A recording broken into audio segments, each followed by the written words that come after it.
I do parenting workshops for 12 years now. I travel the globe. I do parenting. I do self-parenting. I get a lot of requests for teenage workshops, which, God willing, give me Hashem, I'm going to be doing this winter, and for Shalom Bayis, for marriage stuff. Do tons of private counseling, a lot of marriage stuff, but never like in a lecture like this. This was so much fun to prepare. I sat at the computer for an hour and a half, and it happened almost all on its own. But I've never put it together like as a class. Usually a couple comes to see me. I really don't work with the couple. I like to work with one of you guys, the one that's willing to do the work. And when someone does the work, it's like a mobile. It's around the crib. The Baal Shem Tov teaches us once one dolly moves, everything has to move. That's been my experience. I think it's a sweet way to start this class. I was thinking about it today. My husband and I went for a walk to the bank. It's Arab. It's close to Yom Tov now. It's going to be Rosh Hashanah, right? So we're walking to the bank, and everything I learned about marriage, I don't go in front of him and cross for him. My husband's from Baltimore, and I'm a New York girl. I'm smart. I'm quick. I'm in your face. My husband's sweet and soft and gentle and slow. And so when we cross the lights, I can cross 4 lights for every light he crosses. So I'm usually almost holding him by the hand, let's go, because I'm in a rush and I have things to do. But I learned, I step 1 step behind him, I let him go drip in front of me, and I stand at the light, and I say, thank you so much for taking me. Like that, and then the other light is crossing, and all the New York guys are going back and forth, and he says, okay, come, and then we cross. And this is something I really learned, how to just let my husband, wife me, how to let him take care of me, and how to absorb his love his way, and that it really works better. And it says that in Chazaq, it says, this is Erev Rosh Hashanah, it's such a perfect time. Chazaq teaches that the reason why a person should get married is because it's a model for our relationship with Hashem. The way that they say that when a person experiences a loving, passionate marriage, then he is able to comprehend the intensity of the relationship that we should have between us and Hashem. And that's really where I sort of want to do that. So we took for a walk, and we went to the bank. And today, it's under his name. I actually allow that. He does a signaturing, and I have been having a dream for many years of opening a center, and I kept telling my husband, I would love to open a center. Whenever I travel somewhere, they have fabulous centers for healing. Why are we so left back in the USA? I want to do a center for healing, and I want to stop branding, and I've been telling him for a very long time, and he just took out an $8,000 loan, and he went with me. We put the money in the bank. We hired a contractor to do branding, and it may take a lot of years, but we just put the groundwork for that to happen. And the fact that I allowed my husband to do that for me in his time, it's sort of my model for my relationship with Hashem. It's dear God, I would love to be very wealthy. I want to be healthy. This is the new year. I want to have Shalom Bayis, everything I want. And then I sort of allow Hashem to do that and say, no, God, not this way. I don't like it like this. I want it my way. I want it now. I don't want it like this. And sort of being able to surrender. And it's called emunah, that faith, that just like God knows what He's doing. I feel like learning how to trust my husband, that he knows how to love me and surrender and let him take care of me. It's been a huge amount of work, but that's what I really want to do today, because it will help us with the relationship with Hashem also. To allow Hashem gives us so much love, and we have such a hard time absorbing it and not messing it up. So that's the model here. I want to make sure I'm going to say this at least 5 times this class. This is not a workshop if, God forbid, you're in trouble.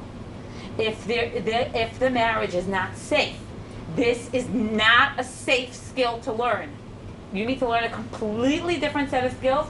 There's a great support group. It's called Al-Anon, for people that are in relationships with men that are unsafe. So that's not what this is about.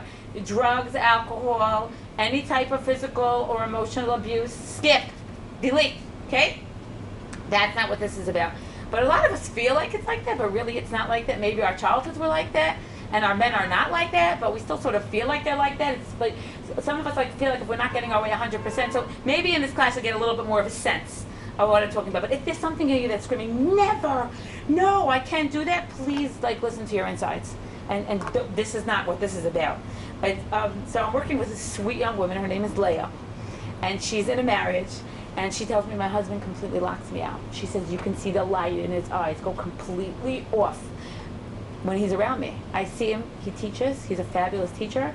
He loves the kids, he's alive, he's full of life. When he's near me, nothing. He doesn't communicate with me, he doesn't share with me, he doesn't talk to me, and then the cell phone rings, and he's all alive and well. A lot of women know what I'm talking about. It's a very sad, some people don't talk about it. It's like, why is he dead? And she says, from the minute I married him, I didn't like him. He was not religious enough for me. He was not smart enough for me. I don't know why I did this. This was a mistake, which I think at some point every person might say for a few minutes. It's a normal, like, you know, that's sort of what can happen. I don't know why he did this. And this, what I'm going to teach you tonight is what I did with her. And after we're working for a couple of months, and she saw actually amazing, amazing results. She said, Perl, you're taking this work out of a book. And I said, no, what book? She says, it's a book. You wrote it, or you're taking it of it. It's called First Kill All the Marriage Counselors. I love marriage counselors. Please, this is not what that is. But it's a fabulous book. And it's the First Kill All the Marriage Counselors. I want to be very honest, whatever I take here. This is the, I didn't make, I think I made it up. Maybe she made it up after me. Because her, like but you know what? She's less ADD than I am, so she has like 5 or 6 rules for marriage. I don't have 5 rules. I listen to you, and I sort of try to like move it from underneath very energetically. And I'm all right brain, and she's very left brain and structured. So I sort of took this out of her book. I read the book, and I was like, oh my goodness, I can't believe she's saying this. And she's the author that wrote The Surrendered Wife. Any of you read the book, The Surrendered Wife? So this is the updated Surrendered Wife. It's a nasty title, but it's a really good book. It's called First Kill All the Marriage Counselors, and that's sort of where I got this. And her biggest tip for marriage, I can understand if when I say this, like half of you, like in your head, walk out. Like, no, that's not what I meant. That's not what I want to hear. And that's called taking really, really good care of yourself. That's the best tip for a good marriage. Because men intuitively feel if you need them, and if you're going to die without their love, and that you're so hungry and he won't bring you home food, if you need somebody, they run very, very far away. If you want them, it's so amazing. There's a million opportunities to wine and dine you. They'll do that forever. But if you need them, it's choking you. I still remember at one point in my recovery when I started to very seriously take good care of myself. I was in the gym. I was just doing a good job taking care of myself on a good food plan. I made sure to go walking. I made it my business to call to a friend. I started going for a manicure, just like self-care, and I was a little happier. And my husband said, in Yiddish we say, ich teug. Like, I'm good at this, huh? I'm such, and I'm like, you? I didn't tell him, I said, yeah, you're amazing. He didn't do a thing. He was the same. I started taking care of myself. Men feel successful when their wives are happy. That's the bottom line. And, you know, I remember at one point sitting and sulking like that. And my husband, I didn't know what was bothering me. But it was his job to fix it. He had to figure out why I was upset, what I did wrong, and how to fix it. Because I didn't know. It's a recipe for a failure. So really, really, it's my job to make sure that I'm taking care of myself and to figure out what makes me happy and what makes me work. Amazing men are not women. Very feminine men. Some of you guys have very girlish men. They are still not women. They are men. I like girls. We're very girlish. It's a whole different world. You know, my father-in-law is a brilliant engineer. He invents for the American Army. He's a great man. My mother-in-law is a really feminine woman. I was married maybe 4 weeks, and they had a fight, an argument. I was in their house for Shabbos. My father-in-law said something, and my mother-in-law melted into a puddle of tears. I don't know, she was heartbroken, very upset about something. I don't know what it was. And she was crying, and then she went out of the room, and then I stayed for a couple of days, and then before Shabbos, I see her giggling, and she takes a gift out of her bag. And my father says, oh, good. And she gives him a card, and he signs it, and he reads it out loud. Dearest Judy. This is her writing the card. He is reading her script. I love you so much. I don't remember what it was, but when I called you fat, I didn't mean fat. I was just talking about size. I wasn't talking about beautiful. You know how wonderful you are, blah, blah, blah, blah, blah. and then a gift. And he gave it to her. This was a gift that she bought, she wrapped, and she wrote. He is an amazing man, but he's an engineer. He's a real structured thinker. He doesn't know how to figure this out. So she could have spent, I'm married now 18 years, so they're married now at least 40 years, even more, maybe like 45 years. She could have spent 45 years miserable. But she figured it out on her own. It's really, really our job. All this romance, it's a lie. It's a real lie. It's not the truth. If you hear it, it's all the same message. I'm gonna just like have something missing in me, and you're gonna stand next to me, and you're gonna figure out what's missing, and you're gonna fill it. It doesn't happen. It's not the truth. It's a myth. And those marriages that look that way, they're the saddest marriages. It's the saddest marriages. Like you'll be surprised when I see those marriages. Like he's Mr. Romance with the flowers and this and that. And it hardly exists. Maybe after many, many years of you figuring out what makes you happy. It was so sweet. On the way down now, I worked with the client in the office, and the car was waiting for me outside. So my husband said, "I bought you a present. I left it on the door." My love language. He went to the store and he bought me a drink, and he made it cold, and it's in the refrigerator. And today I'm big enough to say, why'd you buy two? I don't need two. Who drinks two vitamin waters? I just said, thank you. You take such good care of me. That's it. And I'm going to drink it. And the other one I'll hide until I drink it a different time. But I'm going to sort of just let him do that. But that's after me. I figured this out first. He figured it out second. That's really what it is. Now, what I want you to do right now is give me a list of 10 things you wished your husband could do for you. In what department? I'm going to give you. Tell me what you would like. If we all have different love languages. Can I run through it in a second? You guys know the love languages? What? What'd you say? He said clean up after himself. I said I think that's the top for everyone. Clean up after himself. Interesting. What he could do for you. Okay, clean up after himself. I'm going to write this down, okay? Because you don't all have to. Clean up. Pay attention. Pay attention to us, yeah. Pay attention to me. Help around the house. Spend quality time. Attention. Give me time. Watch the kids. Give me time. Feed the kids. Watch the kids. Oh my God, you're all so overwhelmed.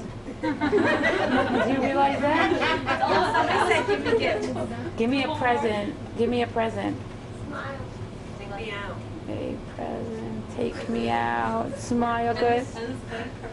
What? Give me a credit card? Did someone say that? What?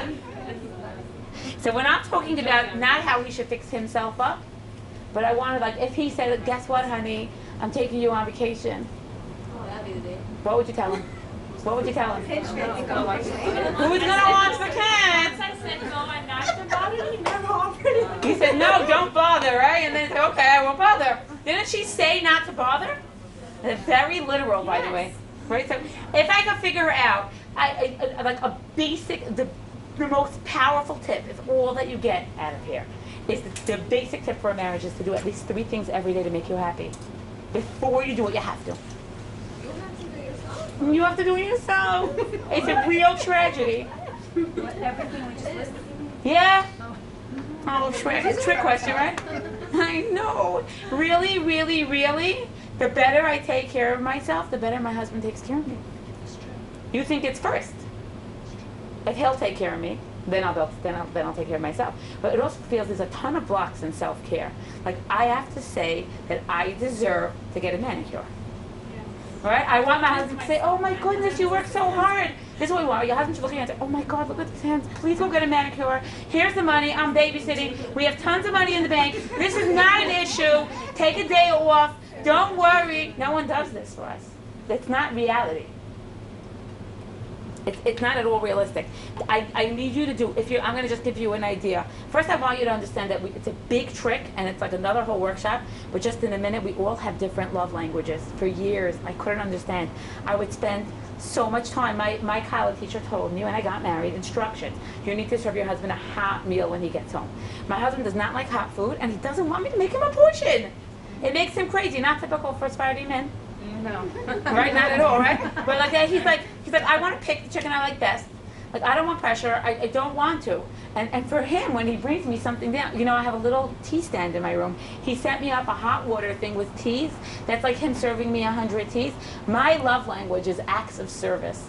If you see I'm cold and you bring me a blanket, $100. Like, it's worth a lot. We all have different love languages. So I want you to fill your own love tank. Intuitively, our husbands will love us the way they want to be loved. Good trick if you ever checked. And we will love our husbands. Hot meal, hot meal, hot meal, hot meal. Doesn't want a meal hot. He doesn't want to be served. That's not his love language. He feels like he's being choked. I have a woman that told me this. Every time I come to my lunch, she says, "What can I serve you? Sit down. Let me give you to eat." She's like, I don't want to eat. I'll take something later. Like, I feel like you're choking me. I said, no, I would feel like you love me if you served me a meal. So we all have different love languages, but right now, what I want to figure out is how you should fill your own love tank so that your husband is left as a volunteer, should do that. I hear a lot of overwhelmed and a lot of people that need help, more extra help. And I know that in this community we have a very hard time with getting big girls for helping, right? Well, I do want to. What? I have to pay the bills. Cleaning help? Yeah. Great. The cleaning help here is much more expensive than in Borough Park, by the way. $10 an hour? I'm hearing a lot of complaining about having a hard time finding cleaning help. Yeah, I pay 10. What? We're paying 12. Look at those up 15, right? Also the Beis Yaakov girls coming in. No, we don't have. You don't have the Beis Yaakov girls on the Chesed system here. They aren't big girls. Maybe in Kibbutz Hill. Maybe a small school and a lot of people that really need help. I believe very strongly, and this is not something that I can do for anybody. I know that whatever Hashem gave you, the job, the husbands, the kids, that suffering is really optional. It's so mean to say it to somebody, but it's the truth. If you're suffering, check out why. I know that you can make it work. It might not be exactly how you like it. It might not be exactly what you want, but check in there and see if you're looking. What is your love language? Give me a primary. Do you like physical touch? Yes. Yes. I'm a very huggy, touchy person, and he goes to me, "How many hugs can you have? I'm Good. not going to see you the whole day." Right. Right. I would encourage for some people with love language of physical touch to swim, to walk, to move, a massage, a bath, lotion. I want you to take responsibility for your own physical touch. Let him touch it up. But he won't. What? I'm not talking He'd be about like- it. We have a he'd be video like, here, so I'm going to be very, stay very clean. Oh, you know what What? we're going to do? Oh, she's doing hugs? Okay, this is just in your hugs. If I give it to myself, then he'll never give it to me. Is that true? Yes. It's the opposite. It's the exact opposite. Hello, girl. It's the exact opposite. The less I need it, the more he'll give it. Guys intuitively feel. It is brilliant to them. If they feel that they can only offer this much and you need this much, you will not even get this much from them. Should I say it again? If they intuitively feel, come on, we all do this. We all do this. When somebody opens up to you and you feel that the issue is this big and all you could do is this, you run away. Because the guy sits to me like this, I don't know what I did wrong. I told her I don't love the green dress. She's crying for 2 days. Okay, I promise you I'll never say I don't love the green dress again. The green dress was this. This is all childhood. This is the bullying at home. This is not the issue. So he knows that if he says I'm sorry for the green dress 900 times, he's only doing this. So he's not even bothering. So the main job of self-care, it is tragic, is that I'm going to be responsible for my own self-care. It's very hard. Acts of service. So I'll make myself the tea. I'll bet myself a takeout meal if my love language is acts of service. Before we thought about cooking for the holiday, I said, Perl, sweetheart, I'm making you cheesecakes. I gave myself 45 minutes. Everything was messy and the baby was on my skirt, but that was okay. I took the farmer cheese and the eggs. I blended it in my new Vitamix, my new toy. Blend. I added in some my natural sweeteners, and I baked it for myself. I used the little blue Corel things that we bake in and I never use. That's going to be for me for the holiday. That's I eat healthy food. This is what I need. It's my love language is it's singing in the freezer. It says, Perl, I love you. And you know who made that? Me. So whatever else my husband wants to add, he'll add. The better I give me, the more he's going to give you an opportunity. Words of affirmation. I love you. You're going to be okay. I know this is very corny. And it's a real, I think it's a tragedy, but once you get over it, look in the mirror. There's such a thing. If you tell yourself, I hate you, or hold it, oh, you're such a, what are you doing? And then you want him to love you. He should be nice, and you're going to beat yourself up all day, hang around people that beat you up, and then you want him to fill that huge hole. He's not, or even we do it to him. Oh, I don't look so good. I'm not sure I make sense. You know, I'm crazy. Now you tell me how amazing I am. It's not fair. It's not fair. So I just look in the mirror and say, Perl, I love you under all conditions. I love this one. I am enough. I have enough. I'm good enough. That's it. It's enough. It's enough. It's enough. And then if he wants to add, oh, it's wonderful. But if he doesn't, it's like, you didn't tell me I love you for so long. So now you want him to say, okay, I love you very much. Next. If you ever beg for it or ask for it, you won't get it. And even if you get it, by the way, is it worth it? No, it's, you know, if he wants to volunteer it, fabulous. And if not, then I want to sort of be able to do it on my own. If your love language is gifts, you need to buy yourself, don't do something crazy, but small little gifts on a consistent basis. It makes me feel taken care of. It does work. Little gifts. It doesn't have to be big things. But somehow I said, no, if he gets it from me, that means I deserve it. If I buy it for myself, I'm being I don't know, something not nice, right? Like I'm such a I'm such a glutton, I spent so much money. But he said, no, you deserve it. You're worth it. Enjoy it. He makes flowers for Shabbat? Yeah, flowers for Shabbos. You get yourself? Sometimes it's one flower, but I go get myself a flower. Say, Perl, sweetheart, come, go get flowers. It works. Then he buys me the whole bouquet. Really? Uh-huh. He does. It really works. You like flowers? I said, yeah. Try it. But no, I can't give me a week. You have to give me 3 months. What? I'm sorry. Oh, you try to buy yourself flowers this week. To wait for him to follow you, you have to keep doing this. Don't For 3 peek. months, don't look back. Don't peek back. If you check, you got to start again. I want you taking care of you. Quality time. I know that we want to spend the time alone with our husbands, but if your love language is quality time and you're begging for time, a walk in the park by yourself will be painful for 5 minutes, and then it will be more fun than if you would have been with him. And then, if you want, he'll join you. I've been doing walks by myself for a long time. My husband used to come with me for walks, I guess. I said, you never take me for a walk. Are you enjoying yourself? Are you having a good time? Right? And then I'll be like, stay home. Forget it. Right? Now, I've been walking myself. He says, you want me to join you? It's like, after a really long time, I said, I would love that. He said, really good. And I said, I feel so spoiled. Thank you so much for taking me out. We go for walks. And he doesn't like it, and it's okay, because he loves me. And I'm grateful that he can take me for a walk, and that's it.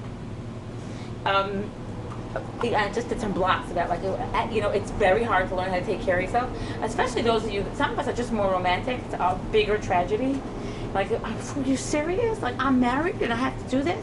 Yes, maybe because you're married and you want this to happen. And yeah, right, that's number one. Okay, number two, I'm going to teach you. So tip number one, I want you to take care of yourself. Number two is to actually respect your husband. Yes. Yes. When you go to these workshops, I heard that if you tell your husband your love language, then he should just do it. Right. How about you just tell him all your love languages, and then he'll do it. Right. I'm going to just repeat it. So, like, well, why shouldn't? Right, there's a lot of other, like, imago, like mirroring in marriages, Shalom task force, that type of, like, will you tell him, and then he does that. You know, there's more than one right way. There is more than one right way. Some people are, for real, clueless. And some people absolutely have no idea. My experience is if you only do Shalom task force without what I'm doing, it doesn't work. I have some of my clients, after they're doing this, then they do Shalom task force, and their husbands are like so excited. Like, did I get it right? Do you like it better now? Right? But most of the men are like, I have this once in a while. A man will come see me like this. It's our anniversary, I promised her. Now what? So now what? So now I said, I'll tell her you were here, okay? And take the cash, enjoy it. You can spend it on something else. Like if a man says, I would love a better marriage, I have a hard time with other people controlling other people into being nicer to them. It doesn't sound real unless somebody is genuinely missing information, But I want to tell you something. The more mature I get, the more open I am to realize that there are many things that work. But I could teach you things that work for me, and the things that will help me. I've become much more very black and white in my 20s and 30s. Gorgeous ones. Now it's more like, you know what? I've seen, you're not allowed to ever slap your wife. I don't care what. We do not know verbal abuse. Like there are rules. I don't care if they work. We don't do it. But otherwise, there's different styles. I feel better if I can be fully responsible for my own recovery. Like I cannot be happy until he changes would choke me to very hard for me. Like I can keep doing mine and not peeking. And just if he wants to do that, we don't realize how much we control our men. A lot of people tell me I have to be honest with my husband. It's called open communication. You want a great example of that? A couple comes to see me. I cannot believe I let that. I don't know.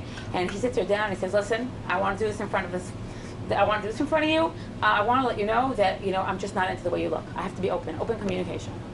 I wanted blue eyes and blonde hair. I didn't realize. That was honesty. What's that? I don't, someone, Rabbi Shimshon Pincus, a woman ran into him crying, we had a fight. And she said to him, he said, what happened? So she said, I told him blah, blah, blah. He said, you told him what? And she said, I had to be honest with him. He said, since when does Shalom Bayis have anything to do with honesty? Sometimes the best marriage is you lie. I'm not into the way you look. Never. You're very, you're not forthcoming. You're not whatever. And it's a lack of respect. It's fully criticizing, and it does not create the thing that you want. I feel like you don't love me enough. So now he's going to fall in love with you because you said that? It does, this honesty piece, God forbid, if you're stealing from, don't lie to him and saying I'm going shopping when you're really going somewhere else. That kind of honesty we're not talking about. But a lot of us do heavy duty criticizing, controlling, not respecting in the name of honesty. So that goes in the garbage can. I once sent around a recording for a teleconference I was doing. Hi guys, join me tonight at night. I'm going to teach you how to lie.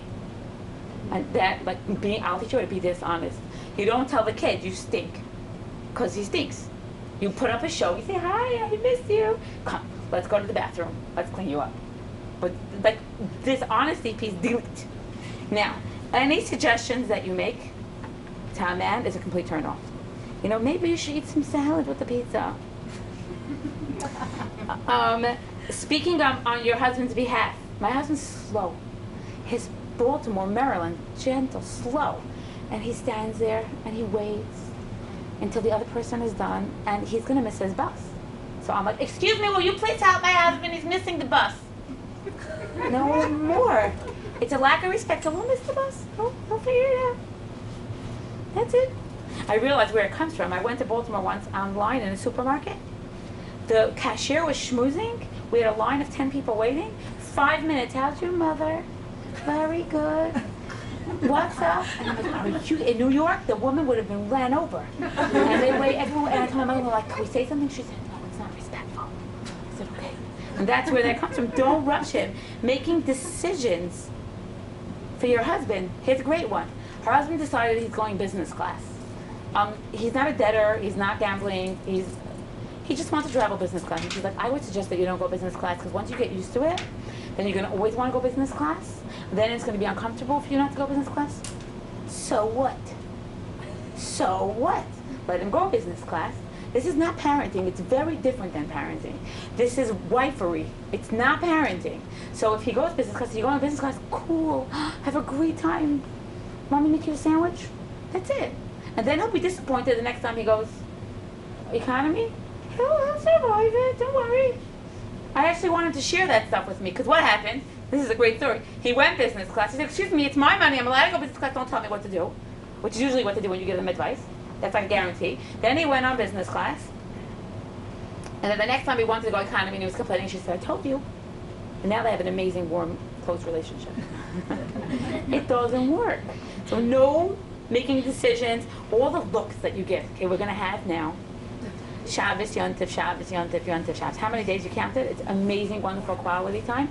But your parenting styles are usually different. Some of you are lucky. You and your husband parent the same way. It's hardly unusual. So the look, I don't know, I sit on one end and he sits on the other end, and we're going to daven for each other. And most of what's going on at the table, it may not be what you want, but it's pretty safe.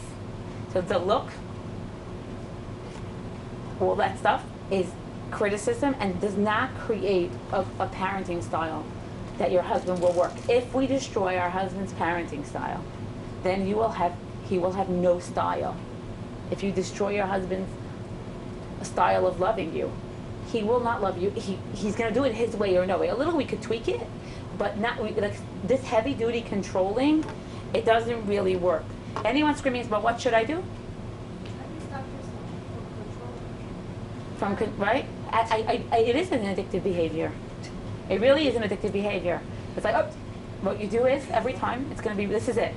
I want you to count me how many times you're going to say to him, I'm sorry I was disrespectful. I'm so sorry I was disrespectful. That's it. If you keep saying that, you won't do it too much. Trust me. You're going to stop. Every time we lose the respect, He's gonna stop when you say that. you're going to stop controlling him. When you start telling. When you apologize for being disrespectful. And he's going to be, it's fine. And then you're going to tell him, no, it's not fine. I don't want to do that. Should I say it again? It's not complicated. You see, like I it's just not. don't understand. So let's say you're at the table, Yeah. and the kid sticks his hand into the bowl, and he's one, okay, and he's like, get that hand out of the bowl. It's not a great thing. It's not what I want. And you're like, don't do that. All right? And then you say, in front of the kids, Tati, I'm sorry, I wasn't respectful. I hope you guys don't see your face. You see so much. Whatever. I don't Does it sound like very old school? Yeah. Terribly old school. I rebelled against the whole thing, and then I came back to embrace it. Everything. I understand. Like this is like it actually. The system works. If we like let the men be men, they'll be men. What? How many years? Like pretty fast. You should know pretty fast. Men have such a need to be respected. Even if like, nah, it's okay. Say no, it's not okay. I want to respect you. I made a mistake. I'm sorry. What are you saying? Yeah? They're saying, what about the women? We do everything for the men. What about the women? Why can't we be respectful? Right. If we're doing all the work. First, I want you to know that when you control your husband, it is such a lack of self-respect. Right? And this, what about the women? I want you to ask yourself, what about the woman? Are you respecting yourself? We have no control over how much our husbands will respect us. But we do have control over how much we respect ourselves. If you want to control them, there are some women that are super successful. They demand respect, and they want what they want when they want, and it usually takes some lithium, some psychiatric medication. They put the man on the shelf, and he sits there. You ever see them? You any of you know men like that? Yeah, and they are, what? They do not function in the bedroom. They do not have jobs. It's called no testosterone. They actually do that. And then when their wife calls them, they come off the shelf, they take a pocketbook, and they go shopping with her. And they're dead. So, demanding respect, we're externally controlling. What we're doing today is called internal connection. Really, it's internal control. It's just a better way to, just an internal, when there's an attachment like this, then all of this stuff will work much better. So today, if you demand respect, he will give you respect, and he's going to forget in a half an hour. And then you're back to square one. Yes? Isn't it more of a reaction of how he's treating you than basically it's like a response? Good, right? But that's such a victim mode. It's a response. I'm responding like that because of the way he's behaving. Talk to him, let him change, and then I'll behave better. The woman says that the men are the heads of the house, but the women were the neck. Do you love? I love it. And it's the truth. When there's a good attachment, what are you saying? You don't like it? No, I said the brain cell connects anyway. Oh, come on. I'm talking about like the eyes and the nose part, not the brain part, okay? No, actually, this part is a part of the neck, okay? So we turn it. It's unbelievable. You know, my oldest is 17 and a half. I pray to marry them off. We married them off pretty young. And then I have twins that are 15. I'm sad. Like I love my kids. I want them all to get married right now. I have 8 children. I lock the door at night and everybody's home. And I know that very soon that's not going to be that way anymore. And I'm already sort of mourning the losses of my son. I want them to get married. I want this to happen. But you look at the men in good marriages. They're the head and their wives are the neck, not me. That's how we want it to be. Us women, we mold our men. Now, if we demand respect, we don't. But if we respect ourselves and we respect them, nothing can replace the kind of respect that you will get back. Even though you won't even need it so bad. It'll be really nice. But yes. That's what you're saying is very ideal, but let's say the husband doesn't respect you. Right, that's what she just asked now. Oh, okay. Yeah, what she said, like, what I said now was very ideal, or maybe not realistic. Right. Like, I feel like there are a lot of men that are very disrespectful to their wives. And demand certain things that they don't, you know. All right, so here it goes. Oh, you're sick of the kids to do this or to do that. Right. But you are like, ready? Okay, I work too. I'm going to keep moving, okay? And that's a good one. I work too. Why can't you do something for me? Do you know how tired I am? Look at my feet. Okay? None. Delete. We're starting a new method of this, okay? Now, let's do the next one, okay? I want to make myself a vessel for bracha, for gifts. That's number 3. Make yourself a vessel, a keli, for bracha. Any gift that your husband gets you. There's a legend in our family. My mother, this is the story. My father bought my mother, very, I guess, naive, a 14-karat gold string for her glasses when my mother turned 20, I think, or 21. I think that was the last gift. You don't know the jokes, the fun. Like a pair of grandma glasses, like with a gold chain. That was it. So, okay, so here's the thing. Anything that your husband offers you, thank you so much. So this woman tells me like this. I walked into the store. I asked my husband to come with me to the jeweler. I want the ring fixed. I don't like the way it looks. We just bought a house. We have no money. But the ring that I have, I want him to fix. So my husband walks in the store and he tells me, I have an attack. I want to get you a piece of jewelry. Get yourself something nice. And she's like, oh, it's so nice of you to offer. Just the offer makes me feel good. Let's go. He's like, no, I want you to get yourself something nice. And then she gave me a list here. Was it cute? You know, we really can't afford it. You know, I have a feeling he's not doing it because he really loves me. He's just getting me the gift because he's showing off to the people in the store. They're his friends. Look what I get my wife. So then when I left the store, he said, you know, if you don't find something you like, go get something somewhere else. And then she said, Perl, I was thinking, you're going to kill me. So, okay, tell me what I'm supposed to do. So I said, you're going to go to the store. You're going to look in the display. You're going to find something that says Devairi on it. You're going to try it on. You're going to take a picture of your husband, picture of it on your phone. You're going to send it to your husband and say, I am in love with this. You spoil me. Thanks a million. Let's say he really didn't do it because he loves her. He did it because he wants to show off. And let's say he's not a debtor. He's a healthy young man. It's not like a crazy. Let's say he's going to have to pay back the debt for a couple of months. Do you know what you will do for your husband to give him an experience where he can actually make his wife happy? It will make this relationship so much closer. We have the easy job just to let them. Many of us do not let. My aunt always tells me that in Sheva Brachas. They were newly married. It wasn't even a week old. He got up to wash the breakfast dishes for her. And then when he sat down, she got up, put the dishes back in the sink and said, you didn't do the dishes right. You have to do them the other way. And she says it's been 40 years since he picked up a dish. So whatever he does, you say, thank you.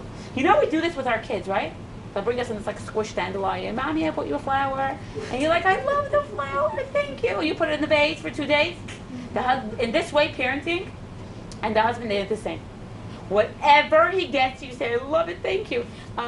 I've been really wanting a siddur with English on the other side, the art school ones. And I've been hinting it for a long time. My husband said, should I get you the siddur? I said, oh, thank you. I would love a siddur, I would tell him. I would love a siddur with the English. Should I get it for you? I said, oh, that sounds amazing. I'm in the store. And I want him to like surprise me, but no. What color? The man says there's a leather one and a not leather one. Should I get you the leather one? And I said, oh, that sounds wonderful. Should I put your name on it? So I said, oh, thank you, yes. Well, do I have to really write you a card? I said, that would be amazing. What should I write? I dictated Now I don't anymore. But that was for a while. Let him feel successful. If you allow yourself, Hashem also gives us so much bracha, and we don't say thank you and enjoy it. It's a skill and a gift to be able to say thank you so much. What? This or that. Yeah. Be specific. Be very specific. Thank you so much. You take such good care of me. I'm the most well taken care of woman. I don't care if he didn't take care of you for a month, but he did one thing. I'm the most well taken care of woman. Thank you. Right? I'm a good husband. When my husband's like, yeah, see, I'm good at this. I'm like, I know that it's so important for him, and I'll keep getting it. It is a real trick in learning how to be vulnerable and being very specific. So I've been telling my husband for years, I hate my answering machine. I am not good at this part of my business. You call for this process, I erase it, I do it, I rip it, it's not functioning properly. I should really get someone to do it. And he says, who needs it? Then I have my workbooks. I'm dyslexic. I do not know how to spell. So I ran it by my friend and I ran it by my sister, but every time I mail out a bunch of my workbooks, my stomach turns. It's not spelled right. There's something's off. I should hire someone professional to edit it. Says, oh, come on, it's good enough. What are you talking about? And now my ads, there's a whole list like that. And lately I've just been telling my husband, I would love to hire someone to do some branding work for me. And he would say, we don't have the money, it's a waste of time. I said, I know, but I would love it. We just signed today. We're doing it. And I keep telling him, thank you for taking such good care of me. So I say what I would love without nagging. I work so hard, and why don't you do something for me? It's like I take care of myself, so it's voluntary. What? They just don't get it. I have a feeling that we never really tried. Most men, some people are on the spectrum of autism. Like there are a couple of men that are like slow and they won't get it, and those men will need much more help too, and much more help. But in average, that's why I told you very clearly, this is not if there's a drug addict husband in this room or alcoholism or anything. This is everything within the norm. If you keep telling your husband, I would love a ring, don't figure out for him how. Do not figure out for him how. You go talk to him. It was so cool. I said, we're having a meeting on the phone. The guy said how much money it's going to cost. My husband's jaw went like that. But I have a feeling it will be good for everybody. That's just my gut. I am the neck. Like we do have some. I have a feeling it will be easier for everybody. There's going to be a website going up. Check out for the website for the e-blasts. You're going to go get an e-blast from me once in 2 weeks or once a month. Like this is really going to happen now. I've been talking about this for 10 years. And then he said to me, and then I heard him get on the phone and call the gemach and get a loan. And he got the check and he went to the bank and he put it in. I said, thank you. You have no idea how taken care of I feel. And he said, I'm doing it for you. And I said, I know, thank you. Instead of don't do me any favors. If you're doing it for me, don't do it. You're going to end up with the money on me. You think I'm doing this for myself? Yeah, I am doing it for myself. Thank you. And in the back of my mind, I know I'm doing it for him more than I'm doing it for me. I would love it. It's just all I say is an end. I would love to have full-time cleaning help. This is too much for me. What are you, crazy? You just do it. That's okay. And he tells me, oh, like, okay, I need $60, right? So she's like, I need $60, and I say, I need to have $60 for the cleaning lady. And he says, well, you don't ask, you just tell him. And that's okay. You want me to be normal and count normal? Right, so this is another style, and it's also okay.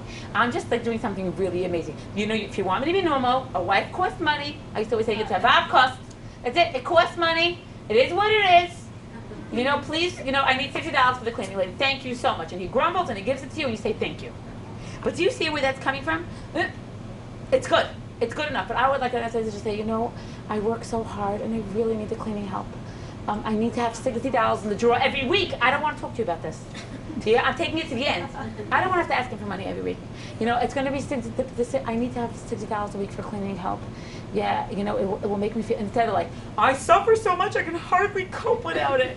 It's a whole different thing. It's like, yeah, I'd love to be taken care of. I tell my husband, every woman needs a wife. And my wife costs me, just to come clean up for me, I need to have $60 in the drawer every week. Thank you so much. And he's like, what? Are you crazy? I know.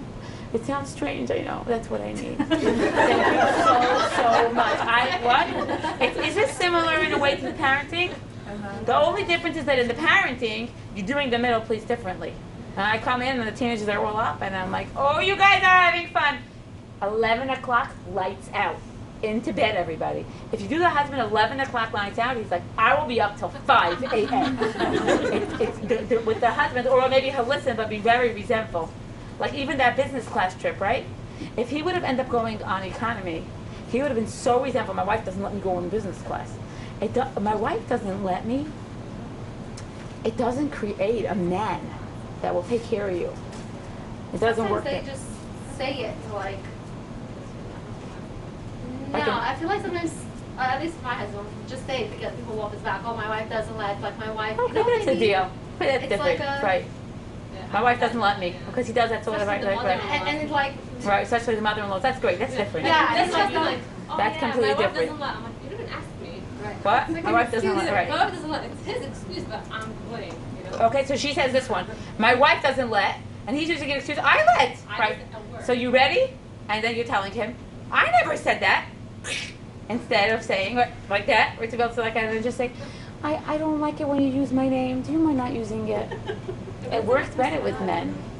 If there are Should we some mind if he feminists uses that are our going name? bananas, this is honestly, this is all taken from our sources, but like very sexually researched, like in top psychologists are doing this now. It doesn't like this is. I believe this is feminism. This is feminism to allow our husbands to take care of us. Like I don't want to make a judgment about the bills and the money and how much it costs. I just want money for the rebranding, and I don't even want to tell him how to figure it out. He'll figure it out better for me, and I don't say figure it out. I just keep saying what I want. So I say my husband does not like going on trips. He likes to stay home. He is very happy in the house. So I used to for years suffer and stay home with him and be miserable about it. Then I figured out I go out with my girlfriends. I go 3 days to Niagara. I just do my own thing. What?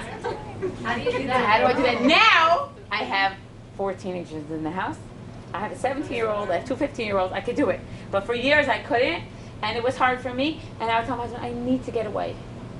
And and I was lucky. My husband actually knows how to do this stuff. So I'm not telling you. But the bottom line is that I ended up just going away with my girlfriends, even if it's overnight. Even if you end up taking the nursing baby with you, I'm going to sort of figure it out on my own. And then recently, I realized that my kids need trips. We're going to have now Chalamayit. Traditionally, we go on trips. My husband doesn't like it, but I have at least 4 kids in the family that are genetically like me. They need to go on trips. Going out on out. They're not just happy playing guitar and reading a book in the house. They need to go out. So therefore, I said to my husband, I think it's important for our family to go on trips. He's like, oh, it's ridiculous. It's such a waste of money. Or it's like, it's so dumb. Like, what do people do? Just mosquitoes and sweating, and everyone thinks it's fun, but everyone complains when they get there anyways. Blah, blah, blah, blah, blah, blah, blah, blah, blah. And I say, I know it's a pain. I would love to go on a trip. So maybe it'll take a little bit longer. If you tell them how to figure it out, it works. It really, really works. And also, the last trick I'm going to do today is keep on thanking him. You gotta keep on thanking him. Thank you so much. I think that it's like an obvious one. Usually what we do is when we thank, we also do it's like always with like a but or an and. It's like, thank you so much for listening this time. Or like, you see what happens when you add the this time, or the like, that built up of resentment. You know where it's from? It's from a lack of self-care. It's from a lack of self-care. That's where that resentment comes from. Tired, agitated, yeah. You know what they said? We're also used to always being told to put the husbands first, the kids first, the house first. Sorry. By the time it comes to me, I'm like, who cares? No. I think I put my husband and my kids first. You know how? By taking care of me first. That's how I put my husband and my kids first. By taking care of their mother. 3, before you go to bed at night, you need to count to 3. Sweetheart, Perl, 3 things I did for you today. What did I do for myself today? Little things, big things, you know what makes it work for you. In the beginning, you may get like symptoms of nausea or gagging for real, like I cannot tell you the comments. I just had an extreme story. A woman walking into me and telling me she's married for many years. She has a large family, and she says, I am this close to walking out on the whole thing. A very, very special young woman. She told herself to be quiet, shut up for years and years and years and years and years. And she is completely burnt out. And she's like, why can't the kids, even the teenagers, will run away from a bitter, burnt out mother? We're not fun to hang around with. You know, why can't the kids pick up the packages? You know how many hours I schlepped today? Please don't schlep for so many hours. We think it's godly, and it's not. Like this, like, the biggest Mesiras Nefesh today, the biggest kind of like sacrifice for God today is to take care of yourself first. I believe it's the biggest tragedy. Once you figure that out, you're good. If I want it, I'm going to need to arrange this on my own. I know that every one of us has a box from Hashem, a package. We're going to all pray and daven for a beautiful package for next year. And in that package, Hashem is going to give us a lot of great stuff and some tough stuff. And we're going to have some pain. But if we suffer, we are choosing to suffer. It's a very hard thing to tell somebody else, but it's the truth. Take what Hashem gave you and make it work. If it wouldn't be workable, Hashem would not give it to you. It's pain is one thing. It's okay to be sad. It's okay to cry it out. It's okay. It's a wonderful thing of learning the skill of having a good cry. I'm getting better and better at it. By myself, or even on a friend's shoulder, or like 5 minutes with the husband. Can I do that one? If you're going to have a good cry with your husband, up to 5 minutes, and then you lie. And you tell him, thank you so much, I feel so much better. Because it's really not enough 5 minutes. But I don't know, or like the rest of it you're going to take care of, you know, on your own. I do find that over years of doing this, more and more and more and more, like we've learned each other's dance, like naturally. But it had to start with me doing this. Like when I came in, like this, like messy, crying, like help me, save me, falling apart, all he wanted to do was run away. Like, can I go yet? Can I go yet? Can I go yet? Okay, no, I'm here for you. Don't worry. I'm leaving. It doesn't work. I'm just thinking really how to end. I believe that these intimacy skills that I gave you tonight will really help us develop also a more intimate relationship with Hashem. Experiencing my husband's love on that kind of level, like, this is what I want, and then that type of experience then really helped me experience like Hashem's love. Like I go to Rosh Hashanah, I think it's a different style, and I say, dear God, this is what I want, and I love you, and I trust you, and I know you love me, and whatever you give me, I will make it work. But this is how I want. I want to be healthy. I want to be healthy. I want to be okay. You know, I want to say something really interesting there also. A year ago, I was here right before I had my baby. And a year ago, I had my Nechemila Rosh Chodesh Elul, right before Rosh Hashanah. And it's been a really, really trip of a year. I had my 7th C-section. A lot of you know I have all C-sections. And I had an anesthesiologist put my epidural in 7 times. And I didn't realize what was going on, but I was left with terrible neurological damage. I was paralyzed from the waist down. Did she tell you? Did you know? No, I completely paralyzed. I spent hours and hours trying to move a toe. Tell the brain to move the toe. Tell the brain to move the toe. It was absolutely not working. And here I was in the best hospital, and I interviewed the anesthesiologist a month before, and I did all this testing, and they told me it was perfectly safe. And I spent the first 6 months really, really, really sick. I'm still not better. I'm 50% better. I still cannot go to the bathroom. I'm on a lot of machines, which is a real nightmare. The nerves are really damaged, but you can all daven for me, and it's going to get all the way better. My name is Perl Abromowitz, and I'm going to have a complete refuah. But you know what I gained the most from this year? I wish it on nobody. And I really hope Hashem takes it away very, very, very fast.